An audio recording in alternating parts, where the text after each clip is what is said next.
AI शिकण्यासाठी एक गोष्ट यायला लागते ज्याला म्हणतात प्रॉम्प्ट इंजिनिअरिंग. अगदी सोप्या भाषेमध्ये आपण म्हटलं त्याला मराठीमध्ये प्रश्न विचारण्याची कला. 100 करोड लोक इंटरनेट वापरतात. तर ह्या लोकांपर्यंत पोहोचायचं असेल तर इंटरनेट आणि मोबाईलपेक्षा चांगलं माध्यम आत्ता तरी अवेलेबल नाही. की पहिली 3 ते 4 सेकंद, कारण आता अटेन्शन स्पॅन जो आहे 3-4 सेकंदाचा झाला आहे. पहिल्या 3-4 सेकंदात खिळवून ठेवणं म्हणजे AI हे टेक्निकल नाही आहे. AI मध्ये पर्टिक्युलरली मला असं वाटतं की पॉझिटिव्ह गोष्टी जास्त होतात. AI आपण एक साईडला ठेवूया आणि आपलं मार्केटिंग एक साईडला ठेवूया. ह्या दोघांचं फ्युचर काय असेल बरं? एक पर्याय ना ऑलमोस्ट नाके बरोबर आहे. म्हणजे मी AI वापरणार नाही, तुम्ही चूज करणार नाहीये, प्रॉडक्ट तुम्हाला चूज करणार आहे. तो AIचं हेल्थवरती माणूस स्वतःच डॉक्टर बनून काही गोष्टी करू शकतो. तर AI ला आपला एक बिनपगारी चांगला असिस्टंट म्हणून वापरलं तर आपण पण आपलं काम कमी करून घेऊ शकतो. हे सगळं कंटेंट करताना ना रिसर्च तुम्ही चांगला केला तर तुम्हाला खूप फायदा होऊ शकतो. प्रत्येक वेळी जाऊन पेड टूल वापरूनच काहीतरी मी चांगला रिसर्च करतो असं नाही. की AI ला घाबरायचं, की AI ला चांगल्या पद्धतीने वापरायचं, AIच्या थ्रू आपण पैसे कमवायचे, लाईक मॉनिटायझेशन करायचं. पण एवढंच सांगेन की AI आणि डिजिटल असेल, मार्केटिंग असेल, हा एकदम काय म्हणतात आपण महासागर आहे असं म्हणून. जो पोहायला शिकेल तोच जाऊन त्या महासागरातले काय म्हणतात मोती चूज करून आणू शकेल. तो आपल्याला पोहायला शिकायचं आहे. आज कुठली ॲड्स आपण फेसबुकला किंवा इंस्टाग्रामला बघतो, स्पॉन्सर्ड बाय म्हणून दिसते. बऱ्याच वेळेला पैसे प्लॅटफॉर्म देतात, पैसे कुठलाही प्लॅटफॉर्म देत नाही. साधारण 80-90 दिवस तुम्ही एखादा कंटेंट टाकत राहायला पाहिजे. भुवन बाम आहेत किंवा कॅरी युनायटेड ह्यांचेही पहिले 2-2, 3-3 चॅनल फेल गेले. सो ह्याच्यासाठी एक वर्ड मी सांगतो ते म्हणजे अल्गोरिदम. बऱ्याचदा आपण अल्गोरिदम या शब्दाला घाबरतो. चांगला कॉन्टेंट, चांगली व्हॅल्यू देत राहा, पैसा ओघानं येईल. एक कन्सिस्टन्सी ठेवली, सातत्य ठेवलं, एक थोडी क्रिएटिव्हिटी, थोडा अभ्यास, थोडा रिसर्च, हे सगळं केलं तर ह्या अल्गोरिदमला ब्रेक करणं फार अवघड नाही आहे. आपल्या प्रत्येकाच्या हातात स्मार्टफोन आहे. आपण प्रत्येक जण इंटरनेट वापरतो, सोशल मीडिया वापरतो, अनेक माध्यमं वापरतो, सगळ्या गोष्टी आपण ऑनलाईन सर्च करतो. पण हे डिजिटल सेक्टर कसं काम करतं आणि त्यात नव्यानं जी भर पडली आहे ती आर्टिफिशियल इंटेलिजन्सची, ते नेमकं काय आहे, ते कशा पद्धतीनं काम करतं, आणि या सगळ्या विषयांवर बोलण्यासाठी अनेक दिवसापासून मी ज्या व्यक्तीशी संपर्कात होतो ते मागील 10 वर्षापासून जे डिजिटल मार्केटिंग या क्षेत्रात कार्यरत आहेत आणि फक्त प्रॅक्टिशनर म्हणून नाही तर पुणे विद्यापीठातून त्यांनी डॉक्टरेट पदवी ही डिजिटल मार्केटिंगमध्ये घेतलेली, याचा प्रामुख्याने मी इथं उल्लेख करतो. असे स्वप्नील नरके सर आपल्यासोबत आहेत. सर, तुमचं मी स्वागत करतो. स्वप्नील सरांचा परिचय करून देत असताना पुण्यातील जे नामांकित काही हॉस्पिटल्स आहेत, जे 2 हॉस्पिटल्स आहेत ज्यांची सर्वत्र चर्चा होते, त्या 2 हॉस्पिटलला एक डिजिटल ब्रँड म्हणून स्वप्नील सरांनी समोर आणलेला आहे. आज आर्टिफिशियल इंटेलिजन्स म्हणजेच AI असेल, डिजिटल मार्केटिंग असेल, यातल्या संधी काय आहेत, माणसानं काय अपग्रेड केलं पाहिजे, डे बाय डे सगळ्या गोष्टी बदलत आहेत, या सगळ्या विषयांवर प्रकाश टाकण्यासाठी डॉक्टर स्वप्नील नरके सर सोबत आहेत. तुमचं मी पुनश्च एकदा स्वागत करतो. की मराठीमध्ये असा एखादा पॉडकास्ट व्हावा. आज म्हणजे ग्रामीण भागापासून ते शहरी भागापर्यंत सगळं डिजिटलायझेशन होत चाललेलं आहे. प्रत्येक क्षेत्रात डिजिटल आणि AIचा वापर होतोय. पण एक काळ असा होता की सर, करिअरच्या दृष्टीने जर विचार केला तर अगोदर काय व्हायचं की मला डॉक्टर व्हायचंय, मला इंजिनियर व्हायचंय, किंवा फारसं पुढे जाऊन मला सरकारी अधिकारी व्हायचं, एवढंच असायचं. पण आज ज्यावेळेस विद्यार्थ्यांना चर्चा करतो, बोलतो, किंवा आपण अनेक मित्रपरिवारांशी बोलतो, त्यावेळेस काय करायचं तर म्हणतो की मला डिजिटल मार्केटिंगमध्ये करायचं, कोर्स करायचा आहे, मला डिग्री घ्यायचं आहे, किंवा मला डिप्लोमा करायचं. तर का, कारण येणारा काळ हा डिजिटलचा आहे असं ते सांगतात. किंवा ऑब्व्हियसली ते आहेच. आपण आज बघतो की AI एवढी प्रगती करते, प्रत्येक गोष्ट आपल्याला सेकंदात सगळ्या गोष्टी मिळतात. पण खरं तर डिजिटल मार्केटिंग मध्ये तुम्ही मागील 10 वर्षापासून काम करता, की हे कशा पद्धतीनं काम करतं किंवा हे कशा पद्धतीनं बदलत आलं, येणाऱ्या काळात काय संधी असतील त्याच्याबद्दल काय? सगळ्यात महत्त्वाचं, डिजिटल मार्केटिंग वाढण्याची काही कारणं किंवा इथून पुढं पण अजून का वाढेल याची काही कारणं मी सांगतो. सो सगळ्यात पहिलं कारण म्हणजे मोबाईल आणि मोबाईलवर असणारा इंटरनेटचा वापर.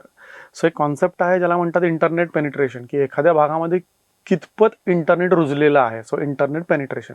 सो भारतामध्ये 2011 साली साधारण 10% इंटरनेट पेनिट्रेशन होतं. तर त्यावेळची लोकसंख्या बघितली तर 10 करोडच्या आसपास इंटरनेट लोक वापरत होते. आत्ताच्या लोकसंख्येच्या जवळपास 70% लोक इंटरनेट वापरतात. म्हणजे आत्ताची भारताची लोकसंख्या आपण 140-150 करोडच्या आसपास पकडली, 100 करोड लोक इंटरनेट वापरतात. तर ह्या लोकांपर्यंत पोहोचायचं असेल किंवा ह्या लोकांच्या हातात मोबाईल आहे, तर त्यांना आपला प्रॉडक्ट, सर्व्हिस विकायचा असेल तर इंटरनेट आणि मोबाईलपेक्षा चांगलं माध्यम आत्ता तरी अवेलेबल नाही आहे. दुसरं, येणारी जी उरलेली 30-40 करोडची पिढी आहे जी आता मोबाईलवर येऊ घातली आहे, म्हणजे ज्यांची वय आता 10, 11, 12, 8, 9, 10 आहे, ही जी इंटरनेट वापरणार आहे ही आता गावामधून येणार आहे. सो तुम्ही जो ग्रामीण भागाचा उल्लेख केला, तर ही लोक सगळी ग्रामीण भागातली आहेत जी आता इंटरनेटवर येणार आहेत, इंटरनेटवर डेटा कंझ्युम करणार किंवा ऑलरेडी सुरू झालेत. आता इथून पुढं ग्रामीण भागापर्यंत पोहोचायचं असेल तरीही डिजिटल मार्केटिंग हे एक महत्त्वाचं माध्यम राहिलेलं आहे. दुसरं, भौगोलिक सीमा पूर्ण संपून गेलेलं आहे. तुम्ही मुलांच्या डिजिटल मार्केटिंगच्या करिअरचं विचारलं की लोक का डिजिटल मार्केटिंगमध्ये करिअर करू शकतात, कारण आज IT मध्ये काम करण्यासाठी बेंगलोर, पुणे, चेन्नई किंवा हैदराबाद इकडंच जायला पाहिजे असं राहिलेलं नाही आहे. सो डिजिटलच्या माध्यमातून कुठूनही बसून, सो डिजिटल मार्केटिंगचा जॉब कुठूनही बसून करता येतो. सो मग तो सोशल मीडिया असो किंवा ज्याला पेड ॲड, ज्याच्याबद्दल आपण नंतर बोलू, पेड ॲड्स असतील, SEO असेल, हे डिजिटल मार्केटिंगमधले जे काही छोटे मोठे भाग आहेत हे सगळे कुठल्याही शहरात बसून आपण करू शकतो. सो ही काही कारण आहे. दुसरं, वेळेची मर्यादा राहिलेली नाही आहे. जशा भौगोलिक मर्यादा राहिलेली नाही तशी वेळेची मर्यादा नाही. सो डिजिटलचं काम जनरली रात्री बसून एडिटिंग, सकाळी उठून पोस्टिंग, सो कधीही या गोष्टी करू शकतो. सो डिपेंडन्सी राहिलेली नाही आहे. दुसरं, डिजिटल एक विश्वासार्हता पण प्रदान करत आहे. सो दोन्ही बाजू आहे त्याच्या, पण विश्वासार्हता कसं प्रदान करतं की आजकाल कुठलाही प्रॉडक्ट, सर्व्हिस घ्यायची म्हणली तर आधी गुगलवर सर्च करा, आधी त्याचे रिव्ह्यूज वाचा, रेटिंग वाचा, त्याची ऑलरेडी डिजिटल प्रतिमा किंवा डिजिटल माध्यमांवर प्रतिमा काय आहे हे सोशल मीडियावरती चेक करा. सो असा एक सर्वांगीण ॲनालिसिस म्हणू आपण लोक करत असतात. तर ह्या सगळ्या गोष्टी आत्ताची पिढी बघतीये आणि म्हणून त्यांना मग तो एक, मला डिजिटल मार्केटिंग, सोशल मीडियामध्ये करिअर करण्याचा एक त्यांचा कल म्हणू आपण, तर तो खूप जास्त वाढलेला आहे. खरं आहे की डे बाय डे सगळ्या गोष्टी बदलत चालल्यात, तर ती टेक्नॉलॉजी जे काय आहे ते आपण अडॉप्ट केली पाहिजे. कारण प्रत्येकाला डिजिटल मार्केटिंग किंवा डिजिटली आज प्रत्येक जण फेसबुक वापरतो, इंस्टाग्राम वापरतो, युट्यूब वापरतो, बाकी जे काय समाज माध्यम आहेत ते पण वापरतात. पण त्या समाज माध्यमावर एक गोष्ट दिसते की ऍड्स. डिजिटल मार्केटिंग म्हणजे काय, फक्त ऍड्स आपण बूस्ट केल्या. कुठली एखादं तुम्ही सांगितलं की ती येणारी पिढी आता 30-40 कोटीची जी पिढी आहे ती ह्या सगळ्या ह्याच्याचा समोर येणार आहे. पण आज कुठली ऍड्स आपण फेसबुकला किंवा इंस्टाग्रामला बघतो, स्पॉन्सर्ड बाय म्हणून दिसते. फक्त तशी ऍड्स लावणं किंवा तसं काही करणं हेच डिजिटल मार्केटिंग आहे? नक्कीच नाही. सो पेड ॲड्स किंवा ज्याला आपण स्पॉन्सर्ड ॲड्स तुम्ही ज्याला म्हणता, हा एक छोटासा भाग आहे डिजिटल मार्केटिंगचा. सो डिजिटल मार्केटिंगमध्ये बऱ्याच गोष्टी येतात. जशा पेड येतात तशा काही नॉन पेड, ज्याला टेक्निकल भाषेमध्ये आम्ही ऑर्गॅनिक म्हणतो. आणि ऑर्गॅनिकच खरं तर सस्टेनेबल असतं, जे लॉंग टर्म टिकणार असतं हे ऑर्गॅनिकच असतं. सो डिजिटल मार्केटिंग हा एक वटवृक्ष पकडला आपण, ज्याच्यामध्ये खूप जास्त गोष्टी येतात. जसं की SEO नावाचा प्रकार येतो, ज्याच्यामध्ये गुगलमध्ये येणारं रँकिंग, आपण कसं टॉपला रँकिंगला येऊ, ह्या गोष्टी येतात. तसं सोशल मीडिया येतं. मग सोशल मीडियामध्ये पण ऑर्गॅनिकली तुमचं इंस्टाग्राम असेल, फेसबुक असेल, यूट्यूब असेल, हे कसं ग्रो करायचं, ईमेल मार्केटिंग, व्हॉट्सअप मार्केटिंग किंवा आजकाल व्हॉट्सअप बिझनेस आलेला आहे, ह्या सगळ्या गोष्टी आल्या, अफिलिएट मार्केटिंग आलं. तर ह्या सगळ्या गोष्टी डिजिटलमध्ये येतात, डिजिटल मार्केटिंगमध्ये येतात. त्यातला एक भाग आहे पेड ॲड्स. पेड ॲड्स बद्दल पर्टिक्युलरली बोलायचं झालं तर काही बिझनेस किंवा नवखे बिझनेस जे आहेत त्यांना पेड ॲडने फायदा होऊ शकतो. गावाकडे काही छोटे छोटे बिझनेस आहेत ज्यांना अगदीच पेड ॲडचे फायदे म्हणजे 100, 150, 80, 90 रुपयात पण दिवसाला आपण ॲड करू शकतो. जे की एखादं पत्रक आपण टाकायचो पेपरमध्ये किंवा पॅम्पलेट ज्याला म्हणतो, ते टाकण्यापेक्षा पण कमी कॉस्ट येते. सो 100-200 रुपयात आपण 5,000 लोकांपर्यंत पोहोचतो. पत्रकांना पण त्याची कॉस्ट जास्त येते. तर ह्या सगळ्या गोष्टी पेडमध्ये येतात. पण मी सांगितलं तसं की तुमच्याकडे जर सर्जनशीलता, म्हणजे आपण ज्याला क्रिएटिव्हिटी म्हणतो, तर हा भाग असेल, तर क्रिएटिव्हिटी असेल तर सोशल मीडिया असेल, वेबसाईट असेल किंवा तुमचे कॉन्टेंट क्रिएशन असेल, ईमेल मार्केटिंग असेल, ह्या सगळ्या क्षेत्रामध्ये तुम्ही खूप चांगल्या पद्धतीनं कॉन्टेंट क्रिएट करू शकाल, जो की कुठलीही पेड ॲड न करता तुम्ही तुमचे एक डिजिटल प्रेझेन्स बिल्ड कराल. आणि तो खूप जास्त महत्त्वाचा आहे, डिजिटल प्रेझेन्स ऑर्गॅनिकली बिल्ड केलेला. कारण मगाशी म्हटलं तर सस्टेन जे होणार आहे, जे लॉंग टर्म राहणार आहे, ते तुमच्या डिजिटल फुटप्रिंटच्या लॉंग टर्म राहतील, ह्या सगळ्या तुमच्या ऑर्गॅनिक वेनी बिल्ड केलेल्या. सो आपण असं म्हणू की पेड ॲड हे दरवाजा उघडणं किंवा पेड ॲड हे दुकान उघडं ठेवण्यासाठी युजफुल आहे. ग्राहक खेचण्यासाठी किंवा लॉंग टर्म ग्राहक खेचण्यासाठी, विश्वासार्हता मिळवण्यासाठी आपल्याला पेड सोडून जी बाकीची माध्यम आहेत डिजिटलमधली, ती पण आपल्याला वापरायला लागतील. तुम्ही आता एक क्रिएटिव्हिटीचा एक उल्लेख केला. एकीकडे पेड ॲड्स आहेत आणि एकीकडे क्रिएटिव्हिटी आहे. जरा काही उदाहरण देऊन सांगू शकाल की बाबा क्रिएटिव्हिटी जर अशी असेल तर हे होऊ शकतं, किंवा असे काही बरेचसे एक्झाम्पल्स तुम्ही रोजच्या जीवनात बघितले असतील, त्यातलं एखादं एक एक्झाम्पल काही सांगू शकाल? एक्झाम्पलच्या आधी मी एक गोष्ट सांगतो की बऱ्याच वेळेला डिजिटल माध्यमांवरती, मग सोशल मीडिया असो किंवा दुसऱ्या माध्यमांवरती आपण कॉन्टेंट क्रिएट करताना मला काय वाटतं ह्याचा बऱ्याचदा विचार करतो. हो. सो डिजिटलमध्ये मला काय वाटतं, म्हणजे ॲज अ कॉन्टेंट क्रिएटर मला काय वाटतं ते देण्यापेक्षा जो आपला कन्झ्युमर आहे किंवा जो टार्गेट ऑडियन्स आहे, जे बघणारे लोक आहेत, त्यांच्यासाठी काय आहे हे बघितलं पाहिजे. मग तुमची जी क्रिएटिव्हिटी आहे किंवा तुमचा जो रिसर्च आहे तो त्या दृष्टीने झाला पाहिजे. सो लोक विचार करतात व्हॉट्स इन इट फॉर मी, माझ्यासाठी ह्या कंटेंटमध्ये काय आहे. मग ती माहिती असो, मोटिवेशन असो, किंवा एखादा काय म्हणतात एखादी कुठली सो माहिती असो किंवा मोटिवेशन असो, ह्यातलं त्यांना काय मिळतंय त्यातनं, किंवा एंटरटेनमेंट असो. सो ह्या गोष्टींपैकी काहीतरी मिळत असेल तर मग ते तुमच्या कंटेंट बरोबर एंगेज होतात. सो ज्यावेळी तुम्ही क्रिएटिव्हिटी म्हणता त्यावेळी मग क्रिएटिव्हिटीमध्ये परत एक महत्त्वाचा भाग येतो की पहिली 3 ते 4 सेकंद, कारण आता अटेन्शन स्पॅन जो आहे तो 3-4 सेकंदाचा झाला आहे. तो पहिल्या 3-4 सेकंदात खिळवून ठेवणं, तुमची रील असेल, तुमची शॉर्ट असेल, तुमचा व्हिडिओ असेल, तुमची इमेज असेल, तर त्यासाठी हे खूप महत्त्वाचं आहे की पहिली 3-4 सेकंद. सो तिथे तुमची क्रिएटिव्हिटी वापरली पाहिजे. त्यानंतर पहिल्या 3-4 सेकंदात हुक झाला, आम्ही डिजिटल मार्केटिंगमध्ये म्हणतो हुक म्हणे, तुमच्या कंटेंटशी तो हुक झाला की मग पुढच्या 5, 10, 15, 20 सेकंदात त्याला असं काहीतरी व्हॅल्यू एडिशन द्यायची की जेणेकरून त्यांनी तुमचा व्हिडिओ कॉन्टेंट पूर्ण कन्झ्युम केला पाहिजे. सो मग तुमची क्रिएटिव्हिटी इथे येते सगळ्यात महत्त्वाची, की तुम्ही कॉन्टेंट कशा प्रकारे सुरुवात करता, त्यानंतर तो कशा प्रकारे पुढे नेता, आणि मग at the end of your content तुम्ही त्याला कशी व्हॅल्यू त्यातनं मिळते आणि कसं त्यातनं त्याचा फायदा होतो. कारण लोकांना फायदा झाला तर ते कन्झ्युम करतात. 3 गोष्टी सांगतो मी, एक्झाम्पलपेक्षा 3 कॉन्सेप्ट सांगतो की जनरली कंटेंटमध्ये 3 गोष्टी चालतात. त्याला मी 3E म्हणतो: एंटरटेनमेंट, एज्युकेशन आणि एंगेजमेंट. सो फॉर्च्युनेटली अनफॉर्च्युनेटली एंटरटेनमेंटच्या व्हिडिओला जास्त व्ह्यूज म्हणा, लाईक म्हणा, रिस्पॉन्स म्हणा जास्त मिळतो. सो फॉर एक्झाम्पल तुम्ही डान्स, मिमिक्री, गाणं म्हणणं असा जर कॉन्टेंट असेल जो एंटरटेनमेंट कॅटेगरीत येतो त्याला जास्त व्ह्यूज मिळतात. दुसरा असतो प्रकार एज्युकेशन. अगेन थोडंसं अनफॉर्च्युनेट आहे, एज्युकेशन असेल, मग ते शेअर मार्केट कुणी शिकवणार असेल, कुणी डिजिटल मार्केटिंग शिकवणार असेल, जावा शिकवणार असेल, याला व्ह्यूज थोडे कमी मिळतात. आणि तिसरा प्रकार असतो एंगेजमेंट, जिथं थोडंसं एंगेजिंग कॉन्टेंट केला जातो बऱ्याचदा, क्लिक बेट ज्याला म्हणतात, किंवा हुक क्रिएट करून केला जातो. सो अशा प्रकारचे 3E चालतात. सो क्रिएटिव्हिटी म्हणजे एक तर तुम्ही एंटरटेनमेंट कॅटेगरीत असाल तर तुम्ही क्रिएटिव्ह वेनी काही डान्स, रेसिपी, गाणी म्हणणं ह्या सगळ्या गोष्टी करू शकता.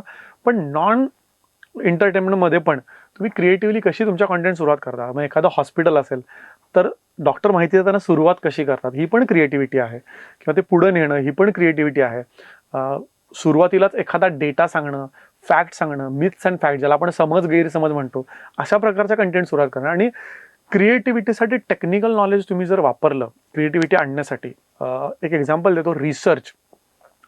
हे सगळं कंटेंट करताना ना रिसर्च तुम्ही चांगला केला तर तुम्हाला खूप फायदा होऊ शकतो. रिसर्च म्हणजे काय, कीवर्ड रिसर्च नावाचे कॉन्सेप्ट असते, किंवा ट्रेंड बघण्याची बरीच free tools, paid tools available आहेत, की आत्ता ट्रेंडिंग काय आहे. आत्ता IPL चालू आहे आणि आत्ता IPL चालू असताना आता विराट कोहली ट्रेंडिंगमध्ये आहे समजा, किंवा आत्ता तुम्ही रिसर्च केल्यावर तुम्हाला कळालं की कालच काहीतरी आपलं एखादं युद्ध चालू आहे जागतिक लेवलवरती. सो त्याचा संदर्भ घेणं. सो रिसर्च बॅक्ड क्रिएटिव्हिटी असं जर थोडंसं तुम्ही करू शकला तर तुमच्या कॉन्टेंटला आणि ओव्हरऑल तुमचा कॉन्टेंट कन्झ्युम होण्याला पण जास्त हेल्प होईल. सर, तुम्ही ह्या सगळ्या गोष्टींचं एक्सप्लेनेशन देताना एक उल्लेख केला की तुम्ही रिसर्च करा, तुम्ही ट्रेंड्स बघा, तुम्ही IPLचा पण दिला, IPLचा पण एक सांगितलं की IPL चालू आहे, कुठला वर्ड ट्रेंडिंगला येतो किंवा काय. पण सगळ्यात महत्त्वाची अडचण काय होते माहिती आहे का सर, म्हणजे ते कुणी असेल त्यातलं सर्वसामान्य पोराला जर हे सगळं करायचं असेल तर नेमका रिसर्च कसा केला पाहिजे, हे कुठं बघितलं पाहिजे, ह्याचे टूल्स काय आहेत, हे फार महत्त्वाचं होतं. मग ते जाऊन चेक करणार, मग त्याचं अनालिसिस कसं करणार, ते थोडं जरा डिफाईन करा, म्हणजे काय प्रत्येकाला कळेल किंवा हे किती इझी आहे. बरोबर. सो रिसर्चसाठी मी शक्यतो माझे कधी काही वर्कशॉप असतील किंवा कधी कुठे शिकवायला गेलो तर मी नेहमी फ्री टूल्सचे उल्लेख करतो, किंवा फ्रीमध्ये मिळतील असे. कारण आपली तुम्ही जे उल्लेख करताय सर्वसामान्य किंवा ग्रामीण भागात किंवा सगळ्यांनाच पेड टूल शक्य नसतं, कारण बरेच टूल भारताबाहेरचे असल्यामुळे त्यांचे डॉलर्समध्ये फीज असते. तर असे मी टूल सांगतो की जिथं फ्रीमध्ये. सगळ्यात महत्त्वाचं टूल म्हणजे गुगल. गुगलचंच एक गुगल ट्रेंड नावाचं टूल आहे, ज्याच्यामध्ये आपण आत्ता ह्या घडीला जर ते टूल ओपन केलं तर गेल्या 24 तासामध्ये काय ट्रेंडिंग आहे, गुगलमध्ये काय सर्च जास्त केलं जातं हे दिसतं. मग त्या 24 तासाला तुम्ही 7 दिवस करू शकता, 7 दिवसाला मागे जाऊन 1 महिना 1 वर्ष पण करू शकता, किंवा अख्ख्या 2024 मध्ये सगळ्यात जास्त काय ट्रेंडिंग होतं, अख्ख्या 2025 मध्ये कुठला मूवी सगळ्यात जास्त बघितला गेला, कुठली पर्सनॅलिटी अशी होती की जी सगळ्यात जास्त इंटरनेटवर सर्च केली गेली, हा सगळा डेटा मिळतो. अगदी रेसिपी पासून नियर मी सर्चेस जे असतात. सो तुम्हाला आश्चर्य वाटेल, तुम्ही जर 2021च्या आसपास गेला तर कोविड सिलेंडर नियर मी, किंवा how to make oxygen at home हे हाऊ टू मध्ये हे होते. मोदक रेसिपी समहाव 2021-22च्या आसपास टॉप 5 ट्रेंडिंग मध्ये होती. सो असा एक रिसर्च करण्याचं गुगल ट्रेंड एक चांगलं टूल आहे.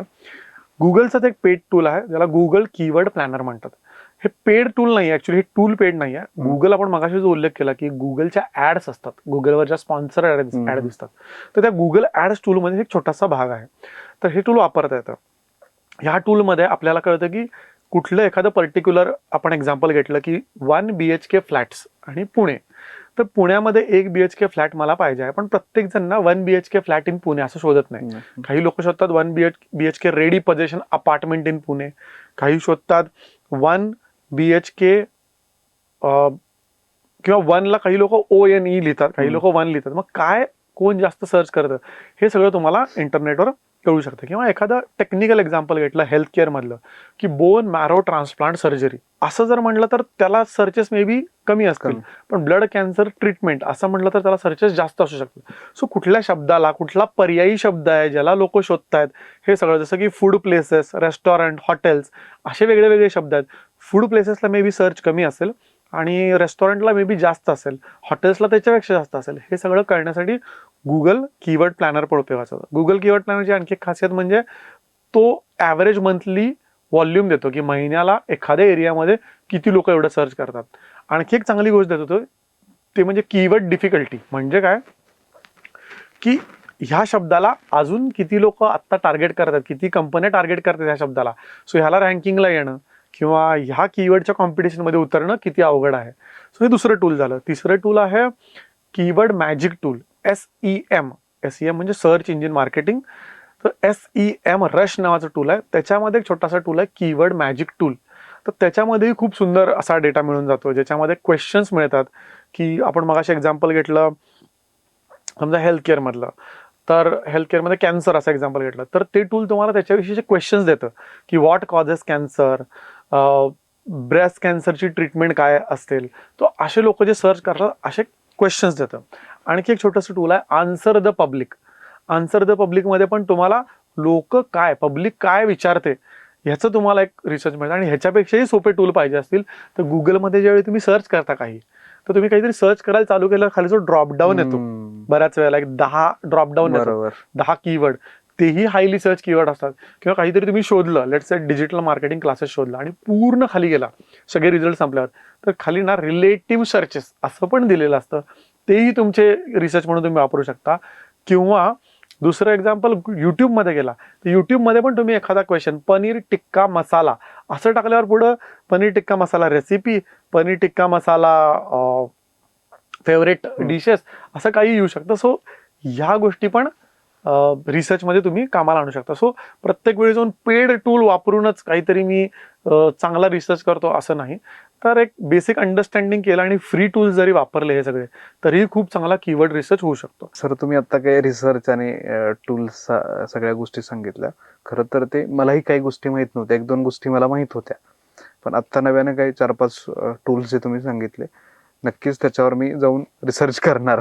दुसरा महत्वाचा मुद्दा, आमच्या मराठवाड्यामध्ये ना सर धाराशिव नावाचा एक जिल्हा आहे, तिथले हॉटेल्सवाले ना फार चर्चेत आले होते. म्हणजे आश्चर्य असं की म्हणजे असं कधी घडलेलं नाही आहे. त्या माणसांनी हॉटेल बंदचं सुद्धा मार्केटिंग केलं. की हॉटेल बंद म्हणलं की लोक यार काय माणूस आहे यार हॉटेल बंद करतो, पण ते लोक आवडीने घ्यायचे त्याला. खाली कमेंट्स आणि लाईक्स जर बघितलं, शेअर बघितलं तर नेमकं हे काय हे असं कसं होतं. सो ह्याच्यासाठी एक वर्ड मी सांगतो ते म्हणजे अल्गोरिदम. बऱ्याचदा आपण अल्गोरिदम या शब्दाला घाबरतो किंवा बरेच कॉन्टेंट क्रिएटर किंवा बऱ्याच डिजिटल प्लॅटफॉर्मवर तुम्ही ऐकलं असेल की फेसबुक, इंस्टाग्राम, युट्यूबचा अल्गोरिदममुळं माझा व्हिडिओ व्हायरल झाला, अल्गोरिदम माझा व्हिडिओ फ्लॉप झाला. तर अल्गोरिदम म्हणजे असं काही वेगळं नसतं. टेक्निकल भाषेमध्ये जायला नको अल्गोरिदम काय असतात, पण सोप्या भाषेमध्ये अल्गोरिदम इज आपल्या म्हणजे ऑडियन्स, आपण जे कंटेंट कन्झ्युम करणारे लोक आहोत त्यांचा आरसा असतो, म्हणजे जनमानसाचा आरसा, की लोकांना काय आवडतं. तर ह्याच्यामध्ये आपण जर बघितलं तर अल्गोरिदम कसे काम करतात, तर फेसबुक, इंस्टाग्राम, यूट्यूब ह्या सगळ्या सोशल मीडिया किंवा समाज माध्यमांचं एम काय आहे, लोकांना जास्तीत जास्त वेळ खिळवून ठेवणं आपल्या प्लॅटफॉर्मवर. तास, 2 तास, 4 तास त्यांनी आपला प्लॅटफॉर्म बघावा. मग ते काय करतात, लोकांना जे आवडतं तेच देतात. सो तुम्ही ज्या काही व्यावसायिकांचा उल्लेख केला, सो त्यांनी लोकांची नफ्स पकडली, त्यांची नाडी त्यांच्या लक्षात आली की लोकांना काय आवडतं आणि आपण काय चांगलं करू शकतो, किंवा आपला कुठला प्रॉडक्ट, आपली कुठली गोष्ट चालू शकते. या 2 गोष्टी त्यांनी ओळखल्या की आपल्याकडं काय चांगलं आहे आणि लोकांना काय आवडतं कशा पद्धतीनं. मग त्याच्यामध्ये त्यांनी काही चांगल्या गोष्टी केल्या, म्हणजे प्रेझेंटेशन असेल, मग ते चांगलं वाईट म्हणत नाही मी, वेगळ्या पद्धतीने दिलेलं प्रेझेंटेशन असेल. दुसरी गोष्ट लोकल कनेक्ट. तुम्ही धाराशिवचा उल्लेख केला, मी स्वतः कोल्हापूर शहराशी बिलॉंग करतो, तर ह्या भागाच्या भाषा आहेत तर त्या लोकांना आपल्याशा वाटतात, किंवा ग्रामीण भागाला त्या गोष्टी आपल्याशा वाटतात, म्हणजे अगदीच पुस्तकी बोलण्यापेक्षा आपल्या गावाकडचा टोन मिळाला.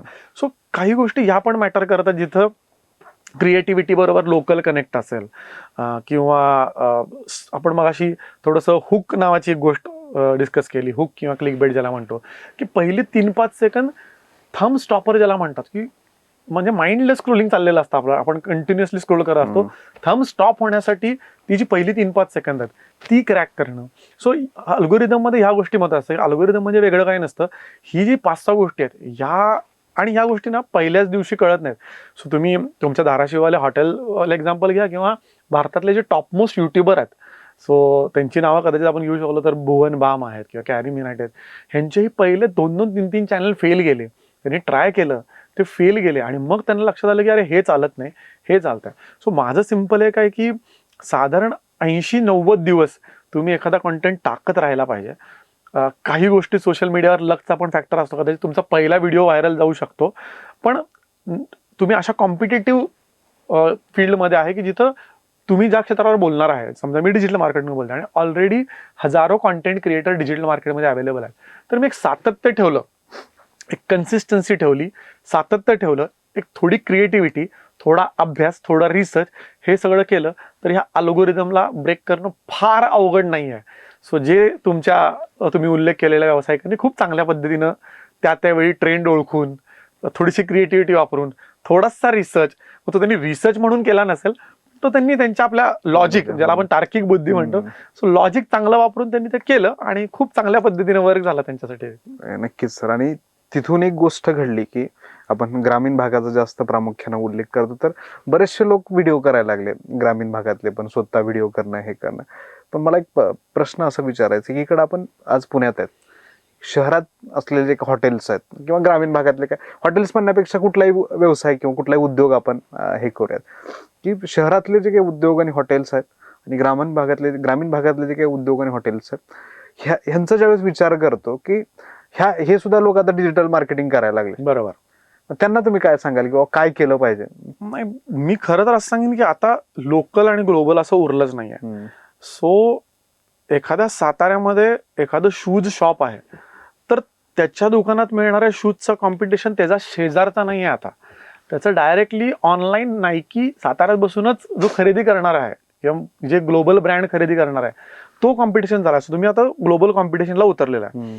त्यामुळे जे छोटे व्यावसायिक आहेत तर त्यांच्यासाठी असं म्हणणं की माझा ऑफलाईन बिझनेस चालतो, मी कशाला डिजिटलच्या भानगडीत पडू, तर ऑफलाईन बिझनेस चालतो ही चांगली गोष्ट आहे, पण तुम्हाला डिजिटलवर यायला लागेल, आता थोड्याफार प्रमाणात तरी यायला लागेल. म्हणजे फार अगदी सोशल मीडिया वापरा आणि प्रत्येक वेळी इन्फ्लुएन्सर बना आणि रील करा असं म्हणत नाही, पण बिझनेस नियर मी, म्हणजे शूज शॉप नियर मी असं शोधल्यानंतर तुमची गुगल लिस्टिंग तरी यावी, इतकी बेसिक अपेक्षा, किंवा व्हॉट्सअपचा चांगला वापर, या सगळ्या गोष्टी आपण करू शकतो. दुसरं आहे की गावाकडचे जे आपले ग्रामीण भागातील व्यावसायिक आहेत त्यांना त्यांच्या गावाची किंवा त्यांच्या गावातल्या लोकांची नब्ज माहिती असते, जे की इंटरनॅशनल ब्रँडला माहिती नसते. सो तो थोडासा डिजिटलवर तुम्ही फॅक्टर आणला की मग कोल्हापुरी चप्पल असो किंवा पैठणी साडी असो, तर तुम्ही तुमच्या गावाकडच्या गोष्टी जर त्या पद्धतीनं तुमच्या गावचं कल्चर, तुमच्या गावची भाषा यांनी जर त्या मांडू शकला तर तुमचा बिझनेस वाढायला जास्त हेल्प होऊ शकते, जे मे बी इंटरनॅशनल ब्रँडना थोडंसं. फॉर एक्झाम्पल की तुमच्या गावामध्ये तुमचं एक साडीचं दुकान आहे, तर तुम्ही फक्त दुकानदार न राहता साडी क्षेत्रातले एक्सपर्ट म्हणून पुढे आला की साड्यांचे प्रकार काय आहेत, त्या कुठला त्यांचा उगम कुठून झाला, त्यांचं फॅब्रिक काय आहे. मग तुम्ही दुकानदार राहत नाही, फक्त त्या क्षेत्रातले एक्सपर्ट होता. आणि मग असे काही व्हिडिओज केले. मग तुम्ही ना भाषेचं आणि मग मला ते टेक्निकली येतंय की नाही ह्या भानगडीत पडू नका. तुम्ही जस्ट चालू करा, तुम्ही तुमचे व्हिडिओ करा, व्हॉट्सअपवर टाका, इंस्टाग्रामवर टाका आणि तुम्ही चालू करा. लोकांना त्यातून माहिती द्यायला चालू करा, व्हॅल्यू ॲडिशन द्या. लोक तुमचा कॉन्टेंट कंझ्युम करायला चालू करतील. आणि पहिल्यासारखे आता दिवस पण नाहीत की जिथं मला DSLR घेऊन स्टुडिओ सेटअप करून ट्रायपॉड घेऊनच व्हिडिओज केले पाहिजेत.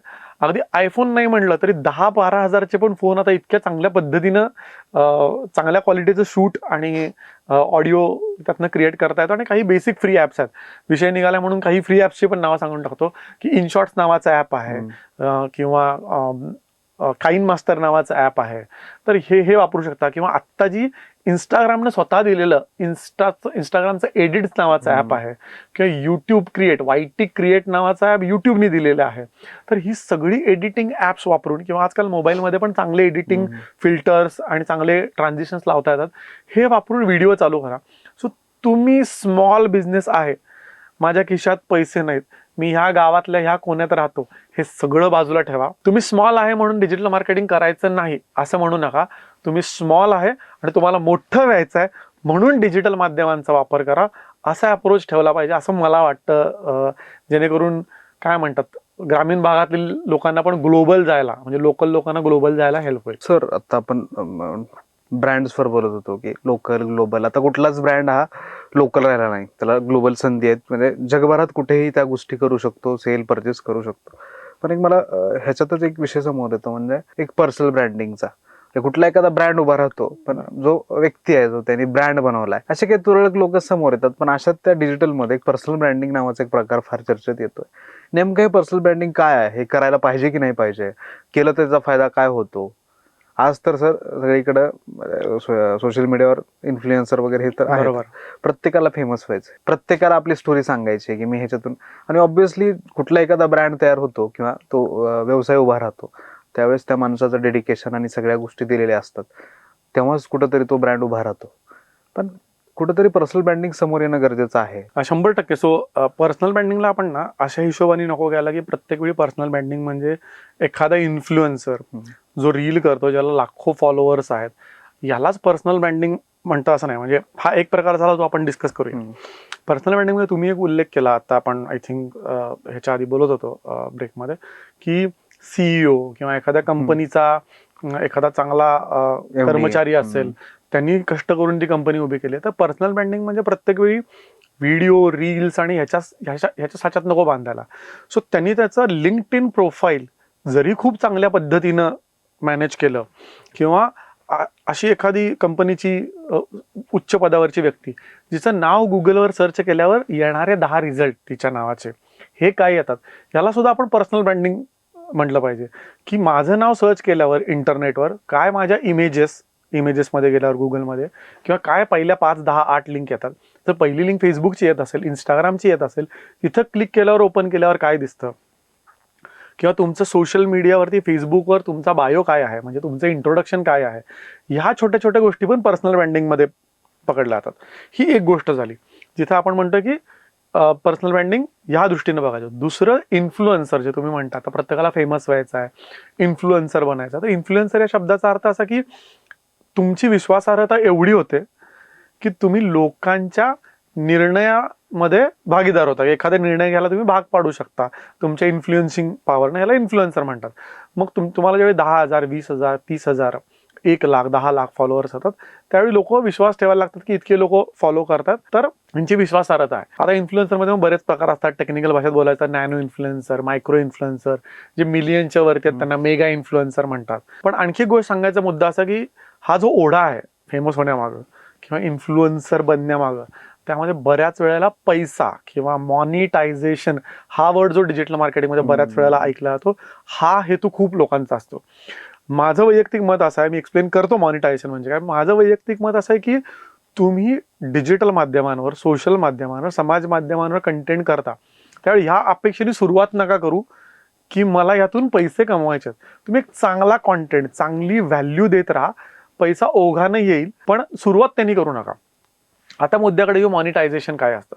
मॉनिटायझेशन म्हणजे काय, जो कॉन्टेंट आहे, जो कॉन्टेंट क्रिएट होतो, सो फेसबुक असो, इंस्टाग्राम असो, यूट्यूब असो, ह्यांचा स्वतःचा कॉन्टेंट काहीच नसतो. हे स्वतः कॉन्टेंट क्रिएट करत नाहीत. कॉन्टेंट कोण क्रिएट करतात, व्हिडिओ कोण बनवतात, तुमच्या माझ्यासारखे लोक, आणि आपण सगळे मिळून कॉन्टेंट क्रिएट करतो. तर हा कॉन्टेंट क्रिएट झाल्यावर तुमचे ज्यावेळी व्हिडिओ चांगले चालतात, तुमचा ज्यावेळी कॉन्टेंट चांगला एंगेजिंग बनतो आणि लोक तो कन्झ्युम करायला चालू करतात. सो एक गैरसमज आहे की बऱ्याच वेळेला पैसे प्लॅटफॉर्म देतात. पैसे कुठलाही प्लॅटफॉर्म देत नाही. पैसे हे ॲडव्हर्टाईज करणाऱ्या कंपन्या ह्या प्लॅटफॉर्म्सला देत असतात. म्हणजे एखादी कंपनी आहे, शेविंग ब्रँडची कंपनी आहे, त्या कंपनीनी एक ॲड दाखवली व्हिडिओवर आणि त्यांनी जर 10 पैसे 20 पैसे जर त्या ॲड दाखवण्यासाठी खर्च केले, तर त्यातले साधारण 50%, to be precise it is 55-45, साधारण 50% तुम्हाला ॲडव्हर्टायझरला, कंटेंट क्रिएटरला मिळतात आणि अर्धे पैसे साधारण प्लॅटफॉर्म आपल्याकडे फीज म्हणून ठेवतो. तर त्यामुळे पैसे ह्या पद्धतीने मिळू शकतात. दुसरा पैसे मिळवण्याचा प्रकार म्हणजे ॲफिलिएट मार्केटिंग किंवा इन व्हिडिओ ब्रँडिंग, की तुम्ही एखाद्या फिटनेस ब्रँडची ॲडव्हर्टाईज केली एखाद्या जिममध्ये जाऊन, तर ती ब्रँड तुम्हाला पैसे ऑफर करू शकते, ती ब्रँड तुम्हाला फीज ऑफर करू शकते. सो ह्या अनुषंगाने पैसे मिळू शकतात, पण हे तुमचं एम नसलं पाहिजे, फेमस होण्यामागे एम नसलं पाहिजे. व्हॅल्यू ॲडिशन, लोकांना काय पाहिजे आहे ते देत राहा. मग ते एंटरटेनमेंट, एज्युकेशन किंवा एंगेजमेंट, मग अशी म्हटलं तसं की माहिती द्या कुठल्याही गोष्टीची, किंवा काहीतरी एज्युकेट करा, मोटिवेशन किंवा आणि काही गोष्टी असेल ज्या तुम्ही कंटेंट चांगल्या पद्धतीनं क्रिएट करून तुम्ही तो कंटेंट लोकांपर्यंत पोहोचवा. बाकीचं फेमस होणं, पैसे मिळणं हे ओघानं आलं. सो ह्या अनुषंगानं मला असं वाटतं की पर्सनल ब्रँडिंग खरंच इम्पॉर्टंट आहे, पण पर्सनल ब्रँडिंग करताना ते ब्रँडिंग कशाशी असोसिएट होत आहे, म्हणजे तुमची इमेज काय बनतीये हे पण तितकंच लक्षात घेतलं पाहिजे. Branding can be negative also आणि पॉझिटिव्ह ऑल्सो. सो मग तुम्ही कुठल्या वेनी ब्रँडिंग करताय, म्हणजे पर्सनल ब्रँड कसा पोर्ट्रे करताय हे पण फार महत्त्वाचं आहे. त्यामुळे ही गोष्ट लक्षात ठेवून थोडंसं कॉन्टेंट व्हॅल्यू ॲडिशनवर लक्ष दिलं तर पर्सनल ब्रँड बनायला हरकत नाही. नक्कीच सर. जसं पुढे जात असताना डिजिटल मार्केटिंगमध्ये एक व्हॅल्यू ॲडिशन म्हणून मागच्या काही 2 वर्षापासून AI म्हणजेच आर्टिफिशियल इंटेलिजन्सची भर पडली, आणि या AI मुळे आज सगळीकडं जे कामं होत आहेत ना, म्हणजे आपणही ज्या काही गोष्टी बघतो किंवा रिसर्च आणि ह्या सगळ्या ChatGPT असेल, जेमिनाय असेल, क्लाउड असेल, हे जे काही टूल्स आहेत, ह्या माध्यमातून आपलं काम बरंचसं सोपं झालेलं आहे. त्याच्याबद्दल तुम्ही काय सांगाल? किंवा नक्कीच, म्हणजे तुम्ही जो मुद्दा सगळ्यात महत्त्वाचा आता बोलता बोलता एक वाक्य बोललं की काम सोपं झालेलं आहे, वेळेची बचत होत आहे, तर हे 2 खूप मोठे मुद्दे आहेत. सो प्रत्येक गोष्टीच्या पॉझिटिव्ह निगेटिव्ह असतात, पण AI मध्ये पर्टिक्युलरली मला असं वाटतं की पॉझिटिव्ह गोष्टी जास्त होतात. पहिल्यांदा आपण AI मध्ये काही गोष्टी समजून घेऊ. AI मध्ये साधारणतः 2 प्रकार जास्त बघितले जातात. पहिला आहे जनरेटिव्ह AI आणि दुसरा आहे प्रेडिक्टिव्ह AI. जनरेटिव्ह AI म्हणजे काय? जनरेटिव्ह AI म्हणजे ज्या गोष्टी आपण जनरेट करतो, निर्माण करतो, त्याला जनरेटिव्ह AI म्हणतात.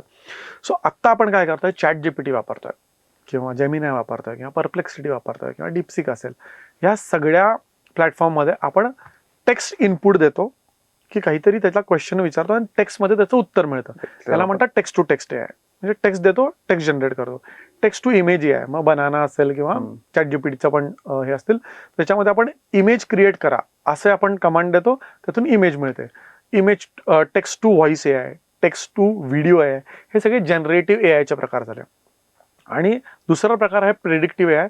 प्रेडिक्टिव्ह AI मध्ये काय होतं, प्रेडिक्टिव्ह AI मध्ये तुमच्या पास्ट डेटावर बेस्ड किंवा तुमच्या हिस्टॉरिकल डेटावर बेस किंवा LLM ज्याला म्हणतात, लार्ज लँग्वेज मॉडेल्स, तर ह्याच्या बेसिसवरती तुम्हाला डेटा दाखवला जातो. सो आता तुम्ही एखादा नेटफ्लिक्सवर, ॲमेझॉन प्राईमवर एखादा व्हिडिओ बघितला, तशाच प्रकारचे व्हिडिओ तुम्हाला येणं, किंवा प्रॉडक्ट खरेदी करताना शॉपिंग साईटवरती मागच्या वेळी तुम्ही काय खरेदी केलेला तो बरोबर त्याच्याशी रिलेटेड प्रोडक्ट दाखवणं, किंवा तो प्रोडक्ट खरेदी करून तुम्हाला 1 वर्ष झालंय, परत तुम्हाला करायचं आहे का, ह्या सगळ्या गोष्टी प्रेडिक्टिव्ह AI मध्ये, किंवा अगदी वेदरपासून शेअर मार्केटपर्यंत गोष्टी प्रेडिक्टिव्ह AI मध्ये येतात. सो परत आपण मुद्द्याकडे येऊ की जनरेटिव्ह एआय जो प्रकार आहे तर 90% लोकांना आपल्यासारख्या जनरेटिव्ह एआय वापरायचा आहे. मग ह्याने काय होतं, ह्याने तुम्ही जे मगाशी म्हणलं तसं वेळेची बचत, काम सोपं.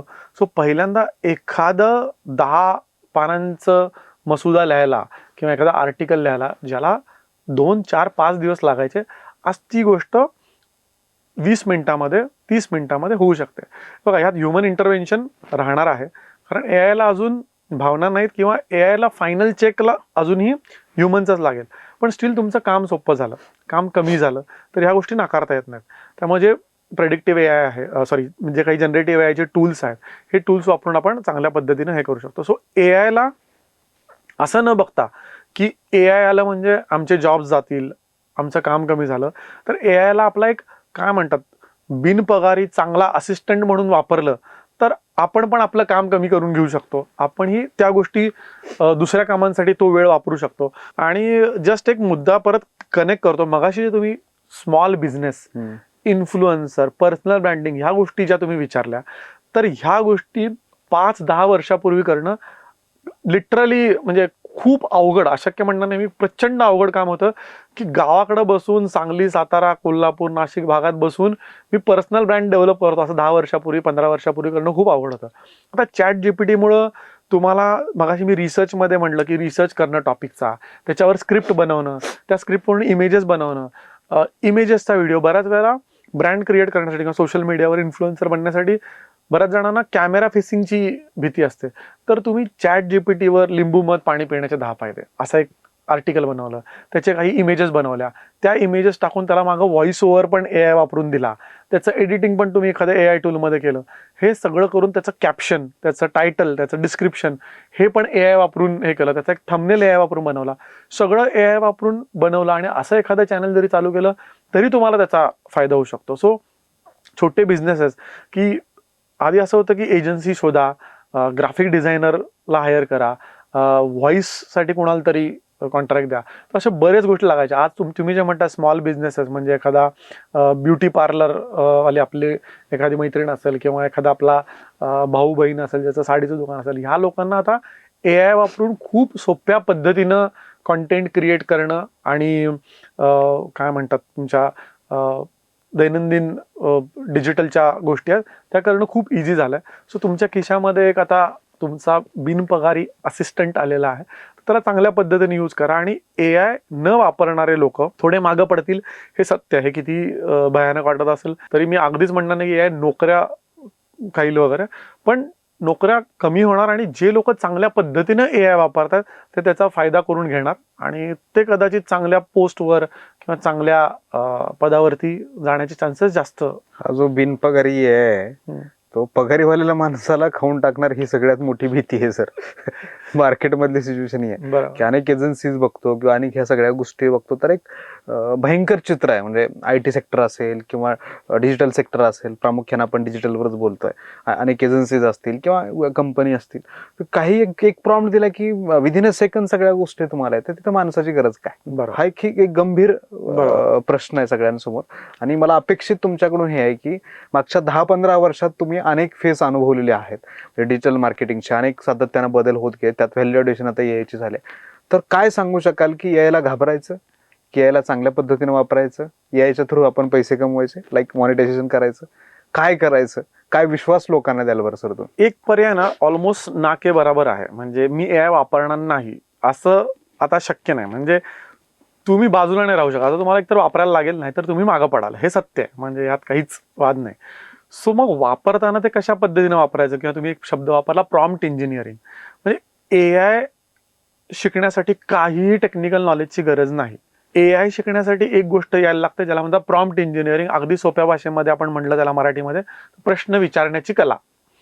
प्रश्न विचारण्याची कला व्यवस्थित येत असेल तर तुम्ही एआय फार चांगल्या पद्धतीने वापरू शकता. आणि दुसरं म्हणजे घाबरण्याची गरज नाही जर तुम्ही त्या कॅटेगरीमध्ये असाल ज्यांनी एआय चांगल्या पद्धतीने वापरायला चालू केला. तर चांगल्या पद्धतीने वापरायचं म्हणजे काय, की ज्या काही अवघड गोष्टी आहेत, ज्या काही टेक्निकल तुमचा स्किल सेट नाही आहे, फॉर एक्झाम्पल इंग्रजी माध्यम समजा माझं नाही आहे आणि मला जर एखादा मसुदा मराठीचा इंग्रजीत करायचा आहे, तर ह्यासाठी मला ट्रान्सलेटरची गरज लागायची आधी, ते आज AI करून देत आहे.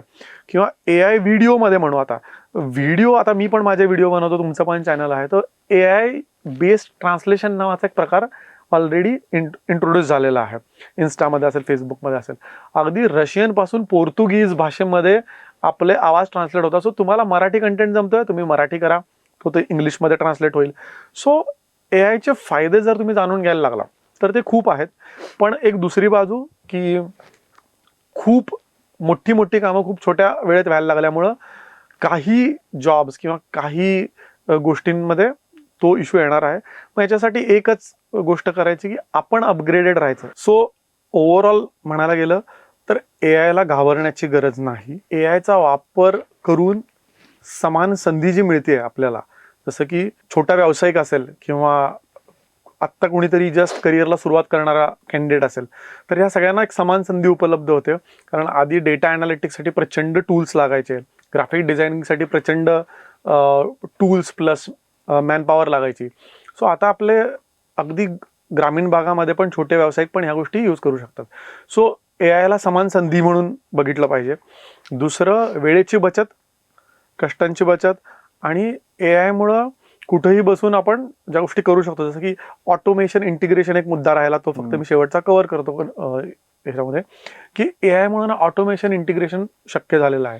की एखादा छोटा व्यावसायिक सुद्धा AIचे काही टूल्स वापरून 2-3 सिस्टम्स एकत्र जोडू शकतो, की व्हॉट्सॲप फेसबुकला जोडणं, फेसबुक आपल्या कॉलिंग टीमला जोडणं, आणि असे काही सॉफ्टवेअर्स आणि हे वापरून एक छोटीशी एक इकोसिस्टम तयार करू शकतो. ह्याच्यातून ऑटोमेशनमुळं ऑटोमॅटिक रिप्लाय जाणे, ऑटोमॅटिक भाषांतर होणे, ऑटोमॅटिक व्हॉइस मेसेज जाणे. तर अशा छोट्या छोट्या गोष्टी ज्या आहेत, AIमध्ये अगदीच टेक्निकल आणि मशीन लर्निंगच्या गोष्टी वापरल्या पाहिजे असं नाही. छोट्या छोट्या गोष्टी वापरून समान संधी समान पातळीवर येण्यासाठी जर कॅन्डिडेट्सनी ॲज अ जॉब म्हणून आणि व्यावसायिकांनी ॲज अ बिझनेस ग्रोथ म्हणून वापरला तर AIला खरंच घाबरायची तशी गरज नाही. एक मुद्दा मला सर इथे हे करायचं आहे की येणाऱ्या काळात AI आपण एक साईडला ठेवूया आणि आपलं मार्केटिंग एक साईडला ठेवूया, ह्या दोघांचं फ्युचर काय असेल बरं? खूपच इंटरेस्टिंग क्वेश्चन आहे.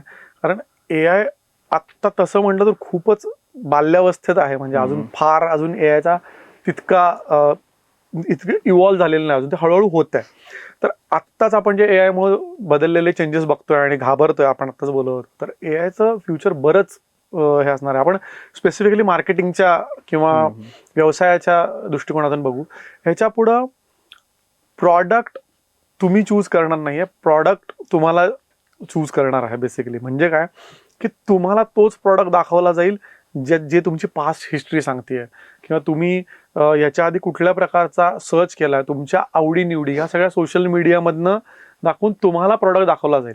आपण दुकानामध्ये काय करायचो, जाऊन आपण आपल्या आवडीचा प्रॉडक्ट चूज करायचो. आता तुम्हाला प्रॉडक्ट समोर येईल की तुमच्या ह्या सगळ्या आवडी आहेत आणि त्याच्या हिशोबाने तुम्हाला हा प्रॉडक्ट आम्ही सजेस्ट करतो. यालाच प्रेडिक्टिव्ह AI म्हणतात.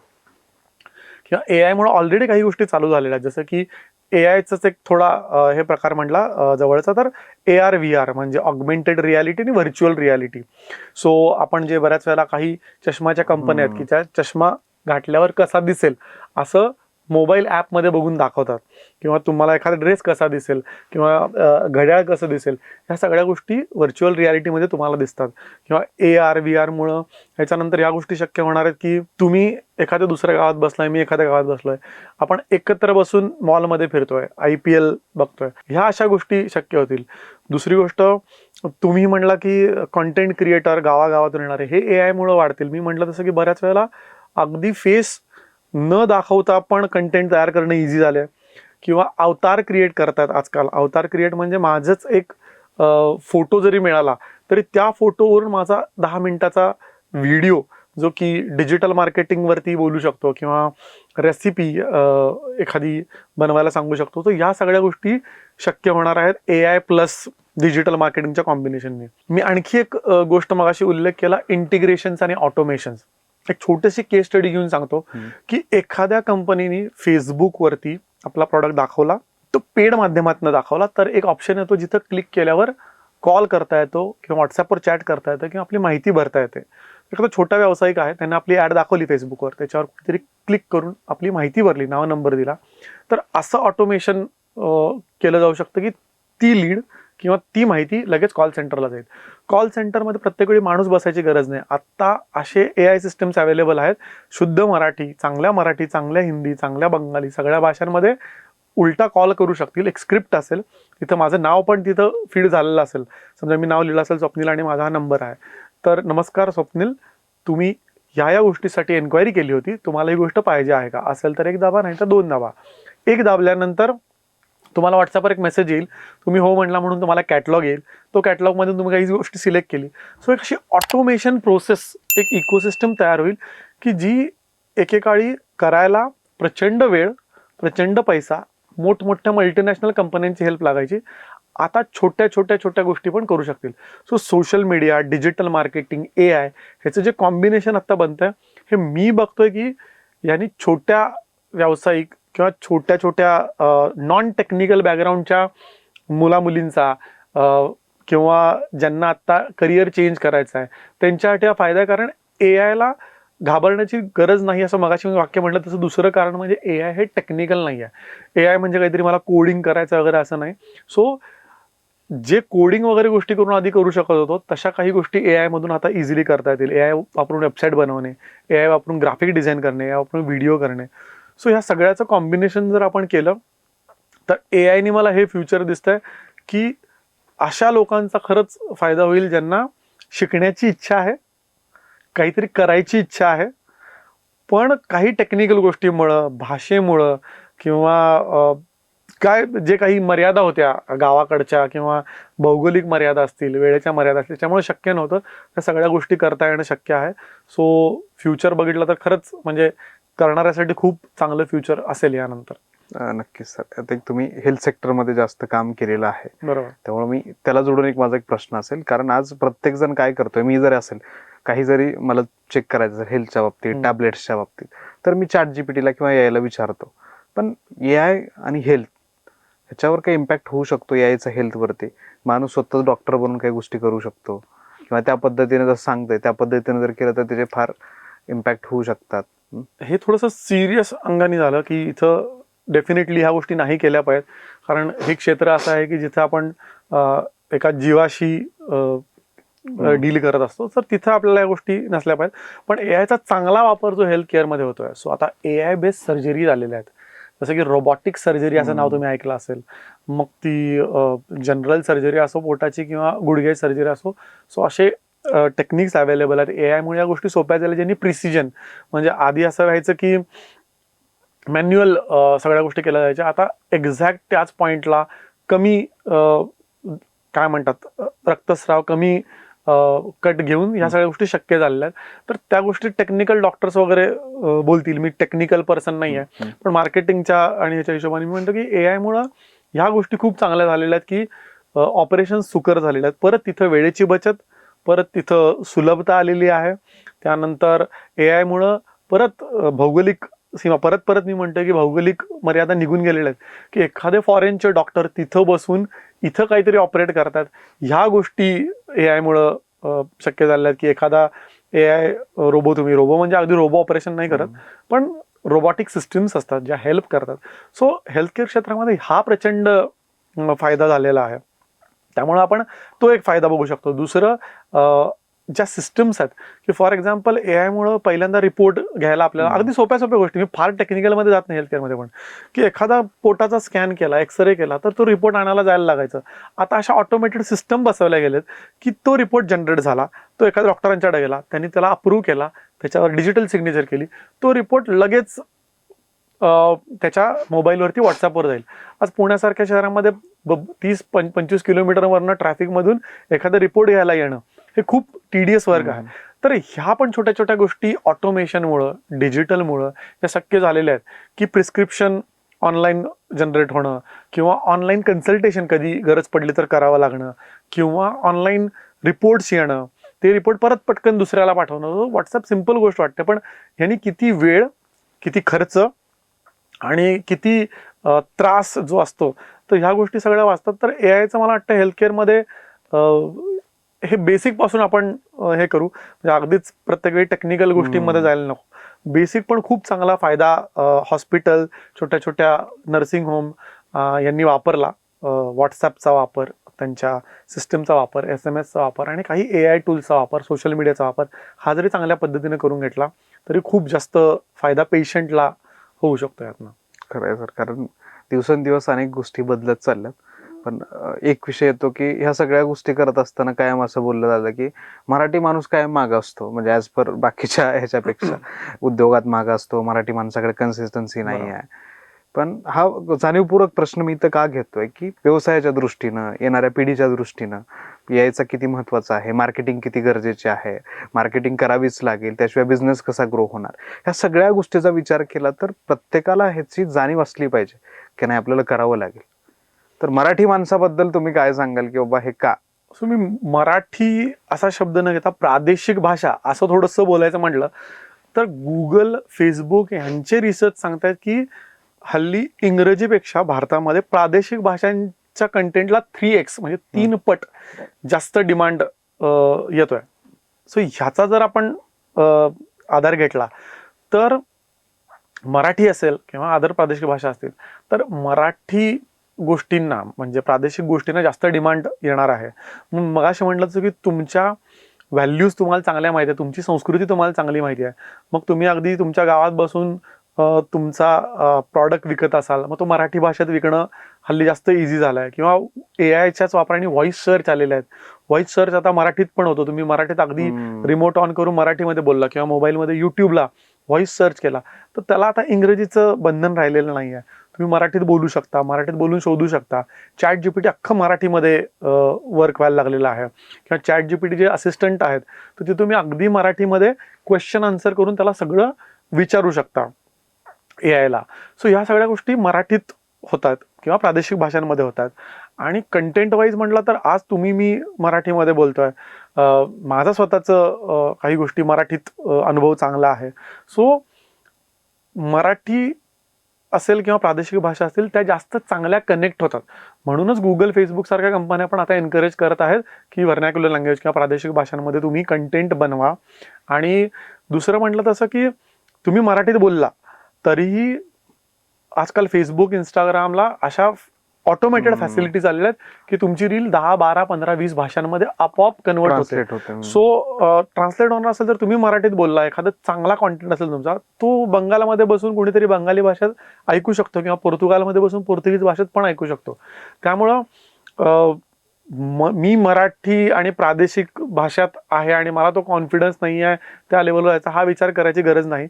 आणखी एक छोटी मोठी एक्झाम्पल घ्यायची झाली गेल्या काही वर्षांची तर मराठी कंटेंट क्रिएटरनी खूप चांगलं योगदान दिलेलं आहे पूर्णच ह्याच्यामध्ये.